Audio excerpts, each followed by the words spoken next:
Salut! Bonjour. Bienvenue sur le Directeur de l'Histoire et surtout bonne année! Alors pour cette première vidéo de l'année 2019, on va faire une vidéo un peu spéciale, on va faire un vlog dans la basilique Saint-Denis où sont enterrés les rois et les reines de France. Et je ne suis pas toute seule puisqu'avec moi aujourd'hui se trouve Alex, grand spécialiste de l'histoire romaine. Bonjour. C'est parti, j'espère que ça va vous plaire.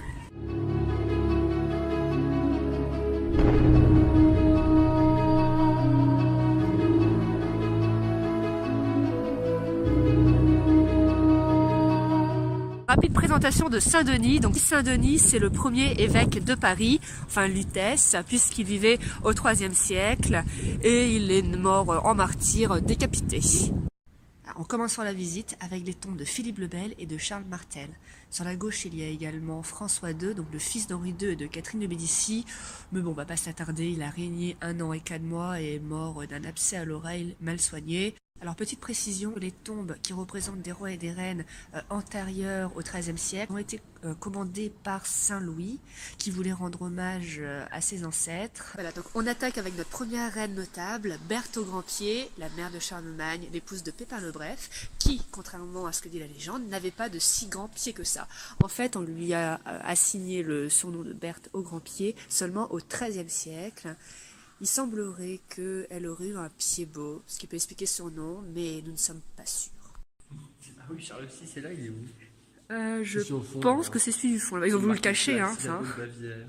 Alors, Charles VI, le fou, je pense que plus la peine de le présenter. Un règne qui commence sous de très bons auspices, jusqu'à une malheureuse balade à cheval en forêt où il est pris une crise de folie et manque de tuer tous ses compagnons. Avec Isabeau de Bavière. Alors, Isabeau de Bavière, vraiment une régente détestée. Bon, il faut dire qu'elle a spoilé son propre fils du trône au profit du roi d'Angleterre. Forcément, ça n'a pas aidé sa réputation. Et la grosse surprise sur qui on tombe, Du Guesclin. Je m'attendais pas du tout à le voir ici. Il est né où déjà, Du Guesclin? Près de Dinan. C'est donc un compatriote breton, on aime.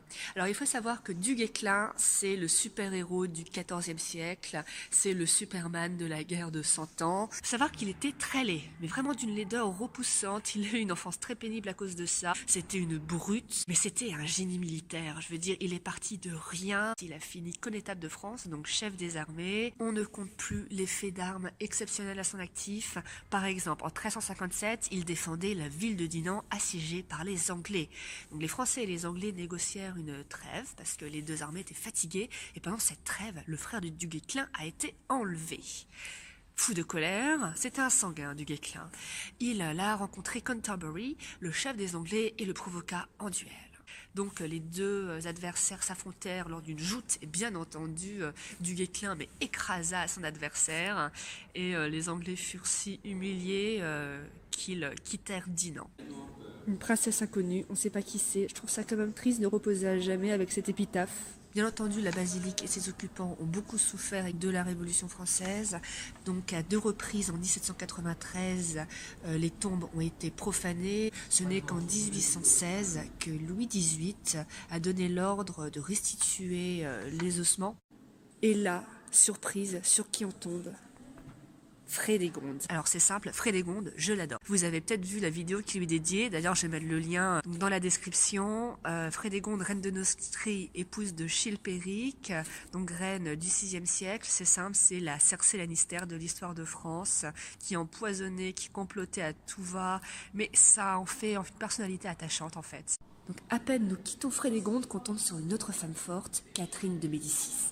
Catherine de Médicis qui souffre encore aujourd'hui d'une légende noire, Catherine, la Florentine, l'empoisonneuse, alors qu'en fait, c'était pas une femme maléfique, loin de là. D'ailleurs, elle a essayé d'empêcher la Saint-Barthélemy. C'est surtout les Guises qui ont orchestré ce massacre. Et puis, mettons-nous à sa place. Je veux dire, elle arrive à la cour de France. Elle tombe sous le charme de son mari, elle est heureuse, et puis là, elle se rend compte qu'en fait, Henri est totalement vendu à sa maîtresse, Diane de Poitiers, au passage âgée de 25 ans de plus que lui. Tous ses fils vont mourir, donc on a François II, dont on a vu la tombe tout à l'heure, Charles IX, Henri, François d'Alençon. Je pense qu'elle avait des circonstances atténuantes. Et là, nous avons l'unique, la magnifique Anne de Bretagne, unique femme à avoir été 2 fois reine de France. Alors Anne était la fille de François, le duc de Bretagne. En première noces, elle épouse Charles VIII, qui aura été célèbre pour sa mort bien placée dans le classement des morts les plus ridicules des rois de France.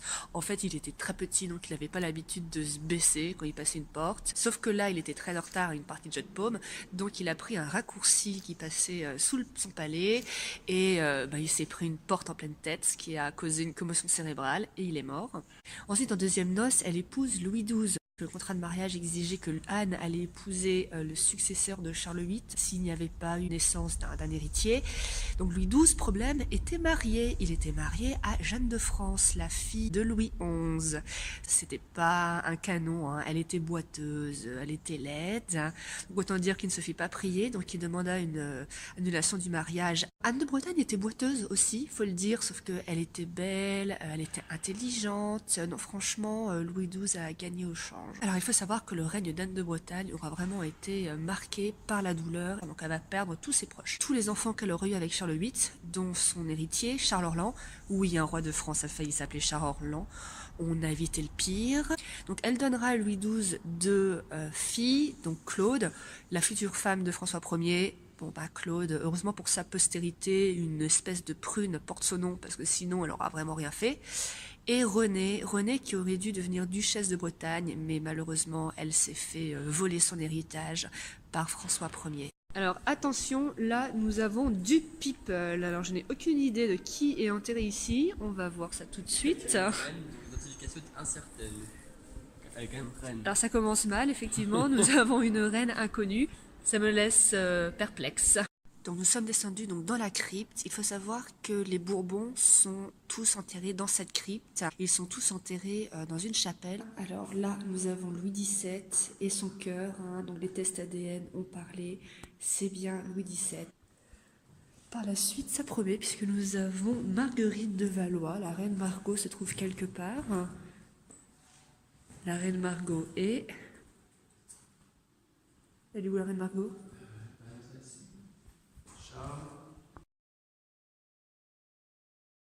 Alors, nous voici devant le tombeau de Marie-Thérèse. Donc, tant qu'à être là, je veux démonter un mythe. Non, Marie-Thérèse n'aura pas eu de bébé noir, n'en déplaise à la série Versailles. Alors, en fait, la vérité, c'était qu'elle a eu une petite fille qui est née en 1664 et l'accouchement était très difficile.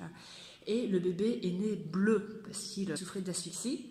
Et c'est le prince de Condé, qui était jamais le dernier à faire des blagues, qui en voyant ça, s'est écrié « Oh là là, il est fort noir ce bébé, on dirait une petite mauresse ». Il n'en fallait pas plus pour lancer la rumeur, mais non, en fait, du tout. D'ailleurs, la petite fille est morte 40 jours plus tard. Par contre, il y a bien eu une histoire de bébé noir véridique. Louis XIV, lui, aurait eu une enfant métisse avec une comédienne. C'est un petit peu difficile de voir où sont enterrés les personnages.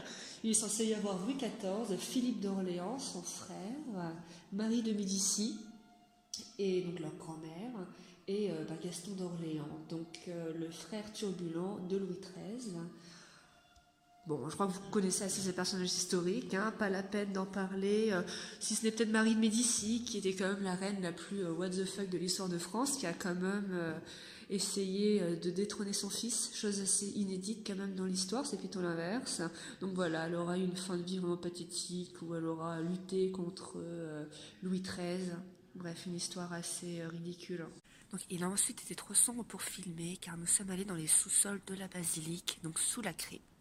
Car il faut savoir que sous la cathédrale se trouve une nécropole, donc remplie de tombes en fait qui vont du 4e au 7e siècle. Donc on y a notamment découvert la tombe de la reine Arégonde. Donc c'est la plus ancienne reine retrouvée. Donc malheureusement depuis 1980, les fouilles sont arrêtées, faute de fonds. Et c'est vraiment dommage parce qu'on estime qu'il y aurait encore une 50aine de tombes en fait à découvrir sous la basilique.